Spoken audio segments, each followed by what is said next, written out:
पत्रकार बंधु को सबसे पहले आज मेरे तरफ से बहुत बहुत धन्यवाद। और कल हमारी सरकार या हमारे माननीय मुख्यमंत्री हेमंत सोरेन जी जो विश्वास मत हासिल किए विधानसभा में, इससे हेमंत सोरेन देश के बड़े आदिवासी नेता के रूप में स्थापित हुए और ये इंडिया गठबंधन के सभी नेताओं ने इस बात को कबूला।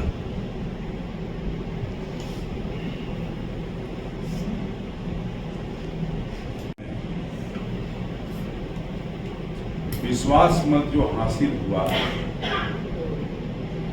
ये इस राज्य की जनता की जीत है और इससे झारखंड मुक्ति मोर्चा बाकी गठबंधन के सभी विधायकों को बहुत बहुत धन्यवाद। भारतीय जनता पार्टी के गंदे विचारों के कारण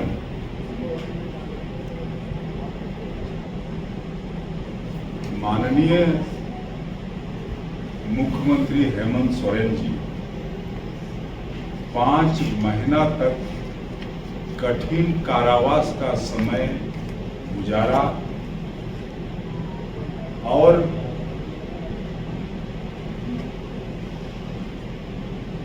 वो बेल में निकल गए। हाई कोर्ट के न्यायाधीश ने जो टिप्पणी किया है उससे बहुत स्पष्ट होता है कि भारतीय जनता पार्टी के षड्यंत्र की वजह से बिल्कुल निर्दोष व्यक्ति को फंसा करके राजनैतिक लाभ के लिए ये कर्मकांड किया है। लेकिन भारतीय जनता पार्टी को समझना चाहिए कि हेमंत का अर्थ होता है सोना और सोना को जितना गलाया जाए तपाया जाए उतना चमकता है और आज हेमंत जी उस सोने के तरह चमक रहे हैं और इस राज को भी चमकाने का काम करेंगे।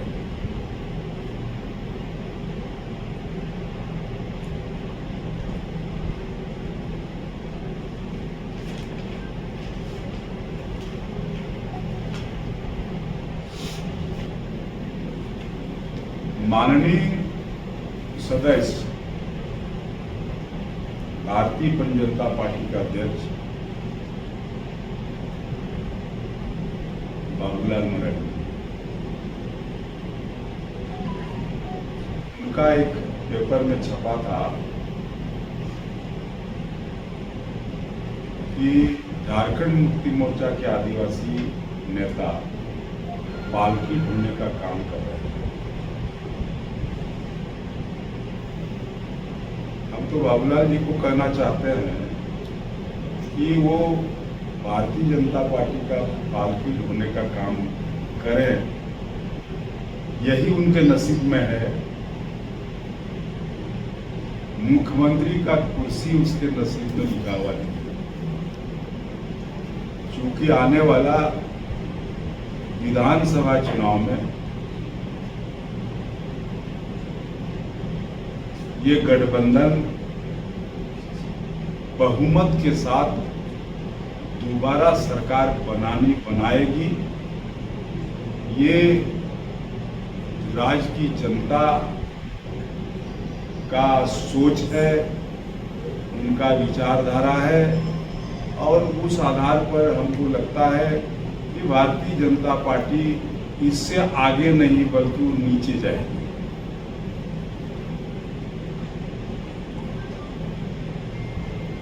इसीलिए आज यही मेरा कहना था। दादा, ये सदन विधायक हैं तो वो सरकार के पक्ष में वोट लिए, तो क्या उनका निलंबन और निष्कासन जो है वापस होगा? देखिए, चमरा लिंडा के बारे में तो अभी नहीं कहा जा सकता है, लेकिन माननीय सदस्य लोबिन जी के खिलाफ सदस्यता समाप्त करने का केस माननीय अध्यक्ष के कोर्ट में चल रहा है और जहां तक जानकारी भी है उसके आधार पर उनके खिलाफ में आरोप गठन हो चुका है। बंगाल जी, झारखंड हाईकोर्ट से जो जमानत मिली है उसके खिलाफ ईडी सुप्रीम कोर्ट गई है। जा सकता है, जाने में क्या दिक्कत, आ सकता है, लेकिन ईडी को जिस ढंग से सबूत पेश करना चाहिए था बेल के खिलाफ में, उस ढंग का किसी भी तरह का तर्क उसके पास था नहीं। इसलिए जो हाईकोर्ट का डिसीजन है उस डिसीजन के आधार पर सुप्रीम कोर्ट डिसीजन देगी। क्या लगता है वहाँ से भी आपको? एकदम निश्चित यही होगा। हफीजुल हसन ने जो शपथ ली है जिसमें उसने अरबी की आयतें पढ़ी हैं, उसको लेकर के बीजेपी ने सवाल उठाया, तुरंत राज्यपाल को ज्ञापन भी दिया गया कि उनको पदभार ग्रहण करने से रोका जाए, ये वायलेशन है। बीजेपी के लोगों को और कुछ नहीं सुझाता है भैया। उन्होंने यदि उर्दू में बोला,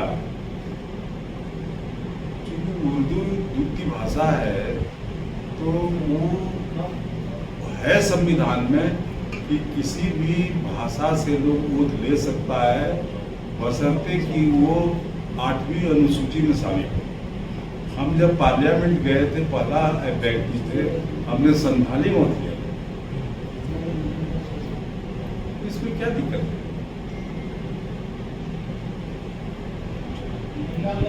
बीजेपी का ड्रम लगाया गया संथाल, बाबूलाल मरांडी से लेकर तमाम नेता वो भूमिका लगाने की बात कह रहे हैं, कह रहे हैं कि जेलों की जमीन खिसक गई है, हम लोग वहाँ अपना घर।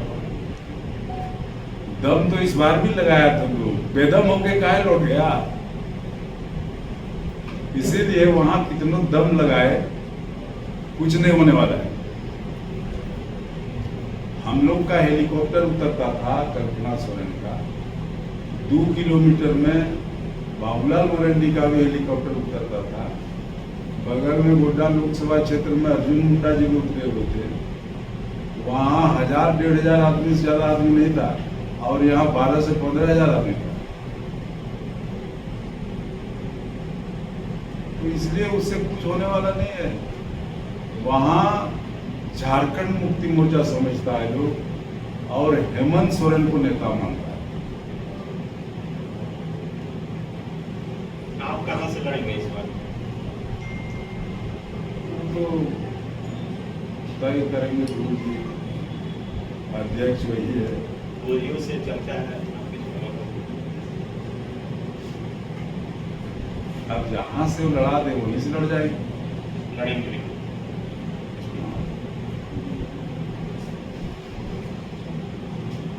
ठीक है। ठीक।